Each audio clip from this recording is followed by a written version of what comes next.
সুনামগঞ্জে চোরা কারবারি বিরুদ্ধে বিশেষ অভিযানে ক্রাশার মেশিন সহ আটক শফিকুল এমআর সজীব নিজস্ব প্রতিবেদক। সুনামগঞ্জে অবৈধ বালু পাথর ব্যবসা ও চোরাচালান প্রতিরোধে পরিচালিত বিশেষ অভিযানে একটি ক্রাশার মেশিন এবং বিপুল পরিমাণ পাথর জব্দ করেছে পুলিশ। শনিবার ১৩ জুন ২০২৬ দুপুর ২ ঘটিকায় হালুয়ার ঘাট জাহাঙ্গীরনগরে অভিযান চালিয়ে একজনকে পুলিশ হেফাজতে নেওয়া হয়েছে। পুলিশ সূত্রে জানা যায়, সুনামগঞ্জ সদর মডেল থানার officer in charge OC Ratan Sheikh পিপিএমের কাছে গোপন তথ্য আসে যে একটি চক্র সরকারি নিষেধাজ্ঞা অমান্য করে অবৈধভাবে বালু ও পাথর মজুদ রেখে ক্রাশার মেশিনের মাধ্যমে বড় আকারের পাথর ভেঙে বিক্রি করছে। অভিযোগের ভিত্তিতে ওসি রতন শেখ পিপিএমের নির্দেশনায় এবং তার সরাসরি নেতৃত্বে এসআই অভিজিৎ, এসআই মোহাম্মদ আবু হানিফ সহ একদল পুলিশ সদস্য বিশেষ অভিযান পরিচালনা করেন। অভিযানকালে সুনামগঞ্জ সদর উপজেলার জাহাঙ্গীরনগর ইউনিয়নের ডলুরা চলতি নদীর তীরবর্তী বাঁশ বাগান সংলগ্ন কায়ারগাঁও এলাকায় অভিযান চালানো হয়। এ সময় ঘটনাস্থল থেকে একটি ক্রাশার মেশিন, প্রায় ২,০০০ ঘনফুট বড় পাথর এবং ৮০০ ঘনফুট ভাঙা পাথর জব্দ করা হয়।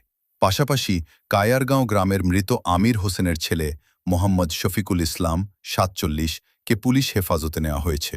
পুলিশ জানিয়েছে, অবৈধভাবে পাথর উত্তোলন, মজুদ ও বিক্রির সঙ্গে জড়িতদের বিরুদ্ধে আইনানুগ ব্যবস্থা গ্রহণের প্রক্রিয়া চলমান রয়েছে।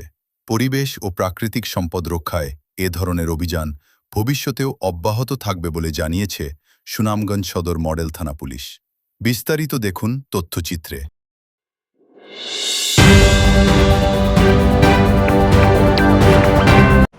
আজকে যে বিশেষ অভিযান পরিচালিত হয়েছে, এই বিশেষ অভিযানটা আমাদের সম্মিলিতভাবে আমরা কাজ করছি।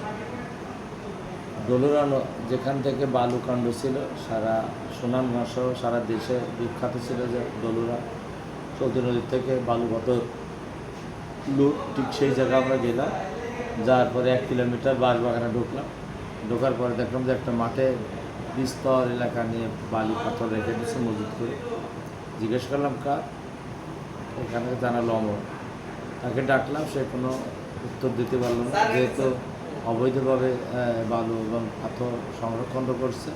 আমরা তার কাঁসার মিল, বালু এবং পাথর জব্দ করে হেফাজতে নিচ্ছে এবং এই বিষয়ে আসামিদের বিরুদ্ধে যাকে আমরা নিয়ে আসছি সে সহ তার সহযোগীদের বিরুদ্ধে আইনগত ব্যবস্থা গ্রহণ প্রক্রিয়াধীন। ধন্যবাদ।